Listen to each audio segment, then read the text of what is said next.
നമസ്കാരം. നിത്യജ്യോതിഷത്തിലേക്ക് എല്ലാ മാന്യ പ്രേക്ഷകർക്കും സ്വാഗതം. ഇന്ന് 2025 ഡിസംബർ മാസം 15-ാം തീയതി 1201 ആണ്ട് വൃശ്ചിക മാസം 29-ാം തീയതി തിങ്കളാഴ്ച. ഇന്ന് ഉദയ നക്ഷത്രം വന്നിരിക്കുന്നത് ചിത്തിര നക്ഷത്രമാണ്. ചിത്തിര നക്ഷത്രം കുറച്ച് നേരമേ ഉള്ളൂ. ഒരു 9 മണിയൊക്കെ കഴിയുമ്പോൾ ചോതി നക്ഷത്രത്തിലേക്ക് പ്രവേശിക്കും.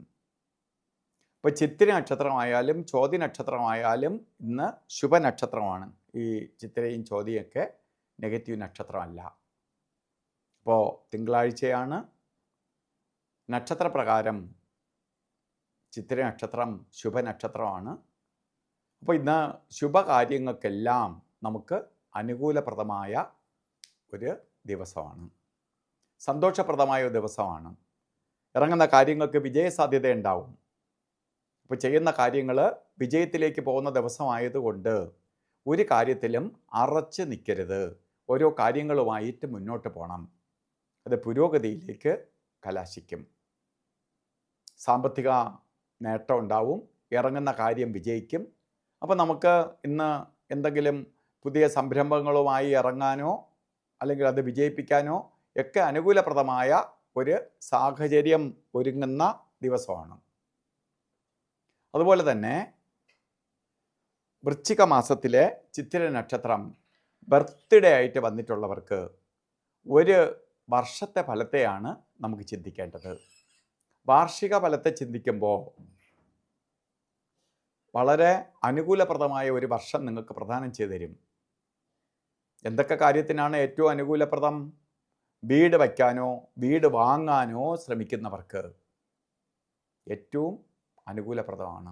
നിങ്ങൾ വീട് വെക്കാനാണെങ്കിൽ പ്രതീക്ഷിക്കുന്ന വേഗത്തിൽ തന്നെ വീട് പൂർത്തിയാക്കാൻ സാധിക്കും. വീട് വാങ്ങാൻ ആഗ്രഹിക്കുന്നവർക്ക് നമുക്ക് പെട്ടെന്ന് നല്ല വീട് വാങ്ങാൻ കഴിയും. അതുപോലെ വിദേശവാസത്തിന് വേണ്ടി ശ്രമിക്കുന്ന, വിദേശത്ത് ജോലിക്കോ പഠിക്കാനോ അല്ലെങ്കിൽ കുടുംബസമേതം നിൽക്കാനോ ഒക്കെ ആഗ്രഹിക്കുന്നവർക്ക് വളരെ അനുകൂലപ്രദമായ അവസ്ഥയുണ്ടാവും. കാരണം മനസ്സിന് സന്തോഷവും സമാധാനവും ഐശ്വര്യവും ഉണ്ടാവുന്ന ഒരു വർഷമായിരിക്കും നിങ്ങൾക്കെന്നറിയുക. അപ്പോൾ എന്ത് ചെയ്യണം?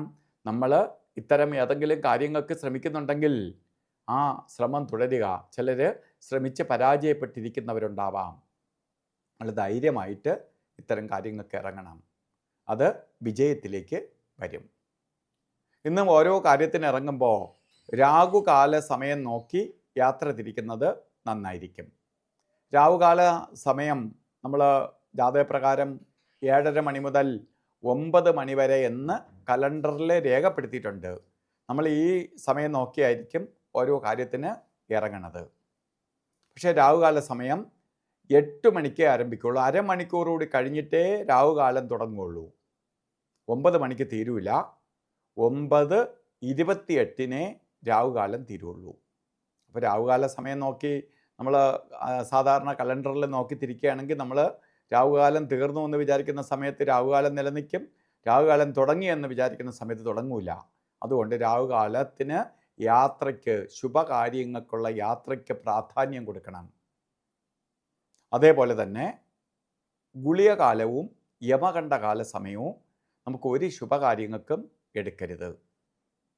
അപ്പോൾ ഗുളികൻ്റെ ബന്ധം നിൽക്കുന്ന സമയം ഇന്ന് 1:45 തൊട്ട് 3:11 വരെയും, യമകണ്ഠകാല സമയം വരുന്നത് 10:54 തൊട്ട് 12:20 വരെയും. ഈ സമയം ഒരു ശുഭകാര്യത്തിനും എടുക്കരുത്. ഇന്നും അഭിജിത്ത് മുഹൂർത്ത സമയം വരുന്നത് 11:56 തൊട്ട് 12:44 വരെ, 48 മിനിറ്റ് നേരം. നമുക്ക് അല്ലാതെ തന്നെ മുഹൂർത്തമുണ്ട്. അതുകൊണ്ട് അഭിജിത്ത് മുഹൂർത്തത്തിന് കൂടുതൽ പ്രാധാന്യം കൊടുക്കണമെന്നില്ല. അതുപോലെ ഇന്നും ശുഭദിവസമാണ്. ഓരോ കാര്യത്തിനും രാവിലെ പോകുമ്പം തന്നെ ശുഭ്രവസ്ത്രം, വെളുത്ത വസ്ത്രമോ അല്ലെങ്കിൽ വെളുത്ത മിക്സായിട്ടുള്ളതോ പേളിൻ്റെ കളറിലുള്ളതോ ആയിട്ടുള്ള വസ്ത്രമൊക്കെ ധരിച്ച് നല്ല ആക്റ്റീവായിട്ട് ഓരോ കാര്യത്തിന് പോവുക. നിങ്ങൾക്കിന്ന് വിജയസാധ്യത ഉണ്ടാവും എന്നുള്ളതിന് സംശയം വേണ്ട. അപ്പോൾ എല്ലാവർക്കും നല്ലത് വരട്ടെ എന്ന് പ്രാർത്ഥിച്ചുകൊണ്ട് നിർത്തുന്നു. നന്ദി, നമസ്കാരം.